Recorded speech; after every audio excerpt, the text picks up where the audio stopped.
ಎಲ್ಲರಿಗೂ ನಮಸ್ಕಾರ. Welcome back to my YouTube channel. ನಾನು ಮಾಡ್ತಾ ಇದ್ದ ರೆಸಿಪಿ ಆಲೂಗಡ್ಡೆಯಿಂದ ಬಜ್ಜಿ. ಮೊದಲು ಒಂದು ಪಾತ್ರೆಯಲ್ಲಿ ಒಂದು ಆಲೂಗಡ್ಡಿನ ಕುದಿಸ್ಕೊತಾ ಇದ್ದೀನಿ. ನೆಕ್ಸ್ಟ್ ಒಂದು ಬೌಲ್ ಒಳಗೆ ನಾನು 2 ಕಪ್ನ ಕಡಲೆ ಹಿಟ್ಟನ್ನ ಹಾಕ್ಕೊತಾ ಇದ್ದೀನಿ. ಆ ನಂತರ ಸ್ವಲ್ಪ ರುಚಿಗೆ ತಕ್ಕಷ್ಟು ಉಪ್ಪು ಹಾಕ್ತಾ ಇದ್ದೀನಿ.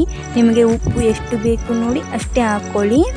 ಆ ನಂತರ ನೆಕ್ಸ್ಟು ನಾನು ಸ್ವಲ್ಪ ಸೋಡಾ ಪುಡಿನ ಹಾಕ್ತಾ ಇದ್ದೀನಿ. ನಿಮಗೆ ಜಾಸ್ತಿ ಸೋಡಾ ಇದಕ್ಕೇನು ಹಾಕಬಾರ್ದು, ಒಂದು ಚಿಟಿಕೆ ಅಷ್ಟೇ ಸೋಡಾ ಹಾಕಬೇಕು. ನೆಕ್ಸ್ಟ್ ನಾನು ಸ್ವಲ್ಪ ನೀರನ್ನು ಕಲಿಸ್ತಾ ಇದ್ದೀನಿ. ಹಿಟ್ಟು ಈ ರೀತಿ ಹದವಾಗಿ ಬರಬೇಕು. 10-15 ನಿಮಿಷ ಹಿಟ್ಟು ನೆನೆಯಬೇಕು. ಮೊದಲು ನಾನು ಇಲ್ಲಿ ಆಲೂಗಡ್ಡೆ ಪಲ್ಯ ಮಾಡ್ತಾ ಇದ್ದೀನಿ. ಒಂದು ಪಾತ್ರೆಯಲ್ಲಿ ನಾನು ಸ್ವಲ್ಪ ಎಣ್ಣೆ ಹಾಕ್ಕೊಂಡಿನಿ. ಆ ಎಣ್ಣೆ ಕಾದ ನಂತರ ಸ್ವಲ್ಪ ನಾನು ಜೀರಿಗೆ ಹಾಕ್ಕೊತಾ ಇದ್ದೀನಿ. ಆ ನಂತರ ಸ್ವಲ್ಪ ಕರಿಬೇವು, ಒಂದು ಈರುಳ್ಳಿನ ಹಾಕ್ತಾ ಇದ್ದೀನಿ. ಈರುಳ್ಳಿ ಒಂದು 10-15 ನಿಮಿಷ ಎಣ್ಣೆಯಲ್ಲಿ ಫ್ರೈ ಆಗಬೇಕು. 10-15 ನಿಮಿಷ ಫ್ರೈ ಆಗಿ ಮೇಲೆ ಮೊದಲು ನಾವು ಆಲೂಗಡ್ಡಿನ ಕುದಿಸ್ಕೊಂಡಿದ್ವಲ್ಲ, ಇವಾಗ ನಾವು ಈ ಪಾತ್ರೆಯಲ್ಲಿ ಆ ಆಲೂಗಡ್ಡಿನ ಹಾಕಬೇಕು.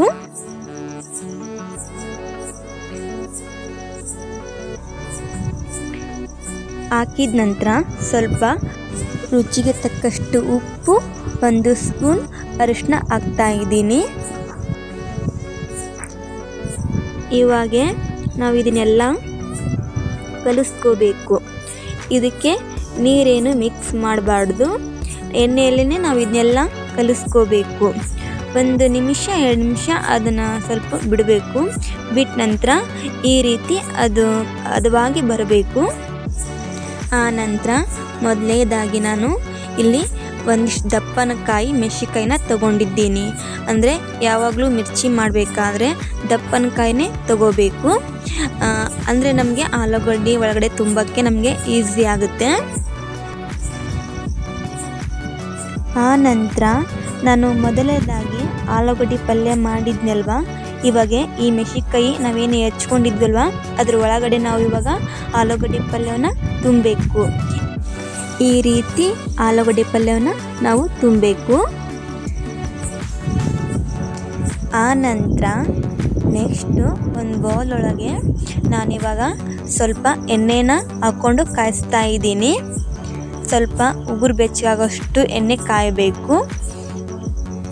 ಎಣ್ಣೆ ಕಾದ ನಂತರ ನಾನು ಮೊದಲೇದಾಗಿ ಹಿಟ್ಟನ್ನ ಹದವಾಗಿ ನೆನೆಯಕ್ಕೆ ಬಿಟ್ಟಿದ್ನಲ್ವ, ಇವಾಗ ಇದರಲ್ಲಿ ನಾನು ಅದು ಮೆಣಸಿನ್ಕಾಯಿನ ತುಂಬಿ ಇವಾಗ ನಾನು ಎಣ್ಣೆಯಲ್ಲಿ ಫ್ರೈ ಮಾಡ್ತಾ ಇದ್ದೀನಿ. ಫ್ರೈ ಮಾಡೋ ತನಕನೂ ನಾವು ಅದರಲ್ಲಿ ಏನು ಅತ್ತಾಗಿತ್ತಾಗೆ ಸ್ಪೂನಲ್ಲಿ ಅಳ್ಳಾಡಿಸ್ಬಾರ್ದು. ಯಾಕಂದರೆ ಎಣ್ಣೆ ನಮ್ಮ ಮುಖಕ್ಕೆ ಸಿಡಿತಾ ಇರುತ್ತೆ. ಆ ಕಾರಣಕ್ಕೆ ಇವಾಗ ಎಣ್ಣೆ ಚೆನ್ನಾಗಿ ಕಾಯ್ತಪ್ಪ ಅಂದರೆ ಚೆನ್ನಾಗಿ ಮಿರ್ಚಿ ಬಜ್ಜಿ ಬರ್ತಾವು. ಈ ಮಿರ್ಚಿ ಬಜ್ಜಿ ಸಾಯಂಕಾಲ ಈವ್ನಿಂಗ್ ಸ್ನ್ಯಾಕ್ಸ್ನೆಲ್ಲ ಇತ್ತು, ಮತ್ತು ವಾಪಸ್ಸು ಟೀ ಜೊತೆಗಾಯಿತು. ಈ ಥರ ಮಳೆಗಾಲದಲ್ಲಂತೂ ಸಿಕ್ಕಾಪಟ್ಟೆ ಚೆನ್ನಾಗಿರ್ತೈತಿ ಸಾಯಂಕಾಲ ತಿನ್ನೋಕ್ಕೆ. ಯಾವಾಗಾದರೂ ನಿಮಗೆ ಡೈಲಿ ಆಯಿಲ್ ಫುಡ್ಡು ನಮಗೆ ಹೆಲ್ತ್ಗೆ ಒಳ್ಳೆಯದಲ್ಲ. ಆ ಕಾರಣಕ್ಕೆ ಮಳೆಗಾಲದಲ್ಲಾಯಿತು ಯಾವಾಗಾದರೂ ಅನಿಸುತ್ತೆ ಚಹಾದಲ್ಲಿ ಸ್ನ್ಯಾಕ್ಸಾಗಿ ಮಾಡಿಕೊಂಡು ತಿನ್ಬೋದು. ಗೋಲ್ಡನ್ ಕಲರ್ ಬರೋವರೆಗೂ ಎಣ್ಣೆಯಲ್ಲಿ ಫ್ರೈ ಮಾಡಬೇಕು. ಇದನ್ನು ನಾವು ಮಿರ್ಚಿನ ನೋಡಿ ಎಷ್ಟು ಚೆನ್ನಾಗಿ ಬಂದಿದ್ದಾವೆ ಅಂತಂದೇಳಿ ನೀವು ಒಂದ್ಸತಿ ಟ್ರೈ ಮಾಡಿ ನೋಡಿ ಎಷ್ಟು ಚೆನ್ನಾಗಿ ಬಂದಿದ್ದಾವು ಅಂತ. ನೀವು ಒಂದ್ಸತಿ ಮನೆಯಲ್ಲಿ ಟ್ರೈ ಮಾಡಿ ನೋಡಿ.